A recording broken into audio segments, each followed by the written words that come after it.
मटका और 3 इच्छाएं बहुत समय पहले की बात है। एक गांव में सीता नाम की एक समझदार और दयालु लड़की रहती थी।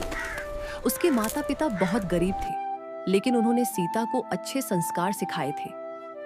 एक दिन गांव में भयंकर सूखा पड़ा। पानी की बहुत कमी हो गई। सीता रोज दूर कुएं से पानी लाती थी। एक दिन उसे कुएं के पास मिट्टी में दबा हुआ एक पुराना मटका मिला। जैसे ही उसने मटके को साफ किया, मटका चमकने लगा। मटका बोला, मैं जादुई मटका हूँ। मैं तुम्हारी 3 इच्छाएं पूरी कर सकता हूँ, लेकिन याद रखना, जो इच्छा दूसरों को नुकसान पहुंचाएगी वह उलटी पड़ जाएगी। पहली इच्छा, सबके लिए पानी।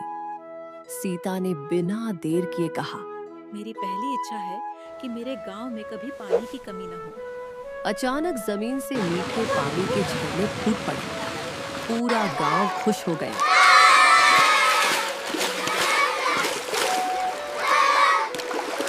दूसरी इच्छा, बीमारी का इलाज।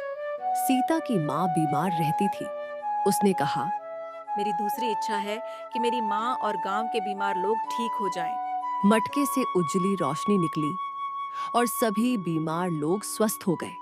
तीसरी इच्छा, लालच की हार गांव का मुखिया। यह सब देख रहा था।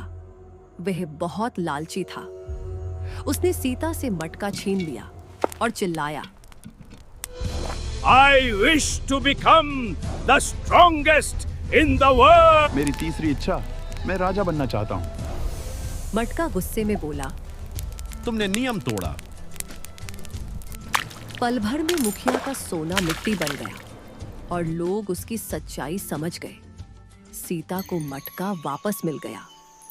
अंतिम रहस्य मटका बोला, सीता, तुम्हारी तीनों इच्छाएं स्वार्थ नहीं, सेवा से भरी थीं।